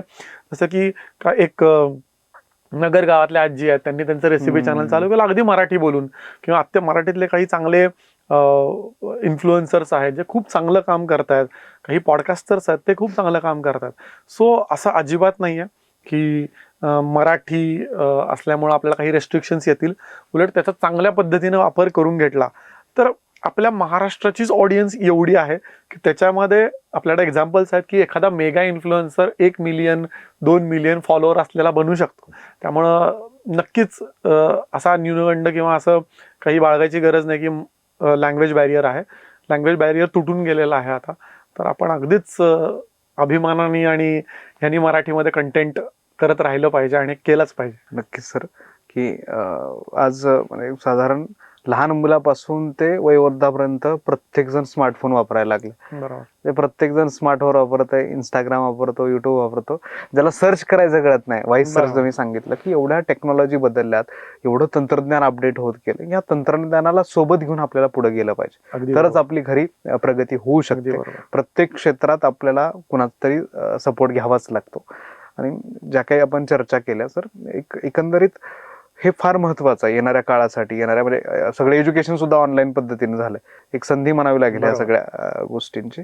नक्कीच सर, फक्त एक गोष्ट इथे येतो की तुम्ही सांगितलं की फॉलोअर्सचा एक विषय केला की फॉलोअर्स आहे सगळे, व्ह्यूज आले. पण हे व्ह्यूज आणि हे फॉलोअर्स ह्याच्यामध्ये बराचसा काय होतं की त्यासाठी काही एक वेगवेगळ्या कंटेंट क्रिएट करत असतात, काहीतरी त्याला असा एक शब्द वापरण्यापेक्षा त्यात काही बेसलेस कंटेंट असतो. तो बरोबर, काहीच नसतं त्याच्यामध्ये, काहीतरी करायचं म्हणून करा, पण त्या गोष्टीला एवढा व्ह्यूज आणि एवढा रीच असतो आणि शेअर्स असतात. पण त्याच्यामुळे कुठेतरी जे काही चांगले काम करणारे लोक आहेत ते कुठेतरी डिमोटिवेट होत आहेत का? डिमोटिवेट असं म्हणणं नाही मी, पण मगाशी म्हटलं तसं की लोकांना काय बघायला आवडतं ह्याच्यावर बऱ्याच गोष्टी अवलंबून असतात. सो कदाचित असं होतं की जो कंटेंट चालतो आत्ता त्या पद्धतीचा कंटेंट बघणारे लोक आहेत, म्हणून कदाचित तसा कंटेंट बघितला जातो, कन्झ्युम केला जातो. पण तुम्ही म्हणता तसं की बऱ्याच वेळेला आपण खूप कष्टाने एक कंटेंट बनवतो, बरेच कष्ट घेतो आणि त्या कंटेंटला जेव्हा रिस्पॉन्स येत नाही त्यावेळी ऑफकोर्स निराश होणं किंवा डिमोटिवेट होणं हे स्वाभाविक आहे. पण मी मगाशी एक सिम्पल हे सांगितली, फार टेक्निकल भाषेत न सांगता एक सिम्पल गोष्ट सांगितली की साधारण एक 90 दिवस तुम्ही जर रोज एक शॉर्ट फॉर्मॅट असेल तर शक्य आहे, मोठा फॉर्मॅट असेल म्हणजे अगदी पॉडकास्ट असेल तर एवढं शक्य नाही, पण एक 2 महिने ते 3 महिने सातत्य ठेवलं तर कुठल्याही टॉपिकवर तुम्ही चांगल्या पद्धतीने बोला असाल. आणि याला ना शॉर्टकट नाही आहे. म्हणजे आज मी व्हिडिओ बनवतोय, आज मला वाटतं की माझी बसायची पोझिशन आज थोडी अशी झाली तर चांगले व्ह्यूज येतात, असा प्रोफाईल दिला तर चांगले व्ह्यूज येतात, एडिट करताना खाली मी सबटायटल टाकले तर चांगले व्ह्यूज येतात, किंवा एडिट करताना पहिल्या 3 मिनिटामध्ये मी पोझिशन्स बदलल्या तर. सो सांगायचा मुद्दा हा की ही कंटिन्युअस लर्निंग प्रोसेस आहे. सो कंटिन्युअसली करत राहून त्यातून इम्प्रूव्हमेंट करून शिकत राहून केलं तर मग कुणाशी तुलना करायची गरज नाही. आपली तुलना आपल्याशी असली पाहिजे की माझा आज चॅनल चालू झालाय, मला 100 सबस्क्रायबर आहेत, ते 150 कसे होतील, कुणाचे तरी 1.5 लाख आहेत आणि ते 1.5 लाख त्यांनी XYZ कंटेंट करून केलेले आहेत, मग मी पण तसा करू का? तर ह्याच्या मागे एक दुसरी महत्वाची गोष्ट आहे की तुम्हाला काय इमेज बिल्ड करायचे. मगाशी पण आपण पर्सनल ब्रँडिंगवर बोललो की मी स्वतः एक काय म्हणतो, मी स्वतः 1-2 गोष्टी करू शकतो कदाचित. मी 2 गोष्टीमधली कुठली चूज करायची हे माझ्यावर डिपेंड आहे. सो पर्सनल ब्रँडिंगचा इथं मुद्दा येतो की मी कंटेंट क्रिएट करताना भरभरून कंटेंट क्रिएट करायचा आणि तो व्ह्यूजसाठी आणि लाईक्ससाठी करायचा, की मी एक स्वतःची ऑथॉरिटी बिल्ड करण्यासाठी. सो मला आवडेल की मला माझ्या कॉन्टेंट बघून कुठल्या तरी गावामध्ये कुणाचा तरी बिझनेस 10 पटीने वाढला, किंवा कुठल्या तरी मगाशी म्हटलं असं की एखाद्या मल्टीनॅशनल कंपनीच्या HR चा मला कॉल आला समजा की तुम्ही तुमची एक्सपर्टीज चांगल्या आहेत आणि तुम्हाला आमच्या कंपनीमध्ये आम्हाला कन्सल्टंट म्हणून हायर करायला आवडेल. सो ह्या पद्धतीचा कंटेंट तुम्हाला बनवायचा आहे का व्ह्यूज आणि लाईक्सच्या ह्याच्यामध्ये खेळायचं आहे, हे तुमचा लुकआउट आहे. सो सर्वांगीण एक विचार करून ठरवा की तुमचं एम काय आहे. आणि मला असं वाटतं की एम हेच असावं की व्हॅल्यू एडिशन करत राहायची, व्ह्यूज लाईक्स मॉनिटायझेशन ह्याच्या मागं न लागता कंटेंट करत राहा, चांगला कंटेंट देत राहा. इंटरनेटवर अजूनही वेळ गेलेली नाही, चांगला कंटेंट निर्माण करणाऱ्या लोकांना चांगली डिमांड आहे. या सगळ्यामध्ये ना सर एक विषय असा येतो की एजन्सीचा रोल फार महत्वाचा आहे या सगळ्या सेक्टरमध्ये, ॲडव्हर्टायझिंग आणि डिजिटल सेक्टरमध्ये. पण कुठंतरी कुठला एखादा ब्रँड ज्यावेळेस एखादी एजन्सी हायर करतो त्याला फार अपेक्षा असतात की बरोबर की मी आता कुठल्या तरी एजन्सीला काम दिलंय तर मला पटकन रिझल्ट आला पाहिजे, बरोबर की आज पैसे टाकतो मी, एवढं पेड करतो, एवढं हे करतो. ते एवढं इन्स्टंट होतं का, किंवा आज टाकलं तर लगेच मला आउटपुट येतं? खूप चांगला प्रश्न विचारला तुम्ही की एजन्सी असो किंवा इंडिव्हिज्युअल फ्रीलान्सर करणारा असो काम, कुणीही डिजिटल मार्केटिंगवर काम करणारा एम्प्लॉई असो, बऱ्याच वेळेला क्लायंटकडून किंवा व्यावसायिकांच्याकडून अपेक्षा असते की डिजिटल मार्केटिंगचे रिझल्ट लगेच यायला पाहिजे, जादू यायला पाहिजे की आज माझं काम चालू केलं तर उद्या माझी वेबसाईट रँकिंगला पहिला आली पाहिजे, आज मी कंटेंट टाकायला चालू केलं तर उद्या लाखो व्ह्यूज आले पाहिजेत, परवा माझे लाखो सबस्क्रायबर झाले पाहिजे. तर असं होत नाही. 2-3 गोष्टी याच्यामध्ये असतात की पहिलं म्हणजे सातत्य. मी कंटिन्युअसली बोलत आलं की सातत्य पाहिजे. दुसरी गोष्ट कॉम्पिटिशन. ऑलरेडी आपण ज्या क्षेत्रात काम करतोय तिथं ऑलरेडी डिजिटल मार्केटिंग करणारे काही लोक असतील, त्यांनी वर्षानुवर्षाची मेहनत घेतलेली आहे, त्यांना पास करणं किंवा त्यांच्या पुढे जाण्यासाठी आपल्याला पण काही काळ लागेल. आणि मी दुसरी गोष्ट म्हटली तसं की एक सर्टन हे नसतं की ठरलेला साचा नसतो की 1, 2, 3, 4, 5 गोष्टी केल्या म्हणून ए ब्रँडला रिझल्ट आला तर आता 1, 2, 3, 4, 5 गोष्टींनीच बी ब्रँडला रिझल्ट येईल, असं होत नाही. सो प्रत्येक गोष्टी कस्टमायझेशन, पर्सनलायझेशन काही गोष्टी करायला लागतात. इंडस्ट्री बदलली, कंपनी बदलली, मग ते 2 हॉस्पिटल्स असोत किंवा 2 रिअल इस्टेट ब्रँड असोत, दोघांसाठीही बऱ्याच वेळेला सेम स्ट्रॅटेजी वर्क करत नाही. सो मग हे कळायला थोडा वेळ जातो की कुठल्या ब्रँडला काय वर्क करत आहे. SEOच्या केसमध्ये म्हणजे गुगलला रँकिंग येण्याच्या केसमध्ये काही वेळेला खूप कष्ट घ्यायला लागतात, जिथं बराच कंटेंट टाकायला लागतो, टेक्निकल गोष्टींची पूर्तता करायला लागते, तर ह्या गोष्टी करण्यात वेळ जातो. सो पेड ॲड एक अशी गोष्ट आहे की ज्यांनी पटकन रिझल्ट येतो, पण मग तिथं पैसे पण जास्त खर्च होतात. जिथं कॉम्पिटिशन असेल तिथं तुमच्या कॉस्ट पर क्लिक्स किंवा बजेट्स पण वाढतात. सो सांगायचा मुद्दा असा की थोडासा पेशन्स ठेवला पाहिजे. याच्यामध्ये थोडंसं समजून घेतलं पाहिजे की डिजिटल मार्केटिंग म्हणजे अगदी समजून न घेता क्लायंट साईडनी इतकं समजून घेतलं पाहिजे की SEO असेल, सोशल मीडियावरती व्ह्यूज, फॉलोअर्स असतील किंवा लीड जनरेशन असेल, ह्याला थोडा वेळ जाणार आहे. थोडं शिस्तबद्ध काम करायला लागणार आहे. थोडे ट्रायल एरर ज्याला म्हणतो आपण, करून बघणे. आम्ही टेक्निकल भाषेमध्ये याला AB टेस्टिंग म्हणतो, की A पण करून बघा, B पण करून बघा, काय चालतंय त्याच्यावर आपण मग ऑप्टिमाइज करू. सो ह्या सगळ्या गोष्टी समजून घेतल्या पाहिजे. सो एजन्सी असेल, एजन्सी बरोबर एखादा फ्रीलान्सिंग करणारा तुमचा हे असेल किंवा एखादा एम्प्लॉई असेल, तिघांनाही वेळ देणं गरजेचं आहे. की आज गोष्टी सुरुवात केल्या आणि एक दिवसात, एक आठवड्यात, एक महिन्यात होणार नाही. योग्य तो वेळ देऊन, योग्य तो सपोर्ट, गायडन्स देऊन जर गोष्टी केल्या तर त्या दोघांसाठीही फायद्याच्या ठरतील. तर लॉंग टर्ममध्ये एजन्सीवर पण कॉन्फिडन्स येईल क्लायंटचा आणि क्लायंटवर पण एजन्सीचा एक विश्वास राहील आणि दोघांनी मिळून चांगलं काम केलं तर त्या गोष्टी चांगल्या होऊ शकतात. हे सगळ्यांनी लक्षात घेणं फार गरजेचं आहे की प्रत्येकाची एक वेगळी स्पेशालिटी असते. प्रत्येकजण वेगळ्या पद्धतीने विचार करतो आणि त्याची काम करण्याची पद्धत वेगळी असते. बरेचसे अनेक टूल्स असतात, पण शेवटी माणूस महत्वाचा आहे. आणि त्याचं जे काय कस्टमायझेशन मध्ये तुम्ही उल्लेख केला ते एक फार महत्वाचं आहे की जर डिजिटल मार्केटिंग असेल, AI असेल, दिवसेंदिवस बदलत जाते. आपण त्याच्यावर चर्चा करतोय. कदाचित अनेक गोष्टी आता नव्यानं समोर येतील. हे चालू राहिलं पाहिजे. माणसानं म्हणजे अपग्रेड झालं पाहिजे. जसं चॅट जीपीटीला किंवा AIला आपण अपग्रेड करतो पैसे देऊन, तसं माणसाला पण स्वतःला अपग्रेड झालं पाहिजे. तरच काहीतरी आपण ह्या सगळ्या इंडस्ट्रीमध्ये सर्व्हाइव्ह करू शकतो. अदरवाईज स्पर्धेच्या मागे पडून आपण लवकरच संपूही शकतो. त्यामुळं हा पॉडकास्ट घेण्याचा उद्देशच तो आहे की अनेक लोकांना एज्युकेट व्हावं, अनेक लोकांना टूल्स कळावेत आणि कारण टेक्निकल भाषा ही फार गुंतागुंतीची असते. पण तुम्ही सर एकदम सोप्या शब्दात सगळ्या गोष्टी एक्सप्लेन केला. पुन्हा एकदा ह्या पॉडकास्ट नंतर लोकांच्या अनेक कमेंट्स येतील, अनेक प्रश्न लोकांचे असतील, तर तुम्ही खाली कमेंट्स करून सगळ्या गोष्टी विचारू शकता. त्यावर आपण पुन्हा एकदा नव्याने एक पॉडकास्ट करू आणि तुमच्या सगळ्या प्रश्नांची पूर्तता करू. असं आता फक्त इतकंच सांगेन की मुद्दाम या टेक्निकल भाषेमध्ये किंवा टेक्निकल जार्गन्स न वापरता आपण सांगायचा प्रयत्न केला. पण एवढंच सांगेन की AI आणि डिजिटल असेल, मार्केटिंग असेल, हा एकदम काय म्हणतात आपण महासागर आहे असं म्हणू. मग त्याच्यामध्ये कोण हाताला पाणी लावून बाहेर पडतं, कोण पाय बुडवून बाहेर पडतं, पण ह्याच्यात जो पोहायला शिकेल तोच जाऊन त्या महासागरातले काय म्हणतात मोती चूज करून आणू शकेल. सो आपल्याला पोहायला शिकायचं आहे. आपल्याला फक्त हात पाय भिजवून बाहेर नाही यायचंय.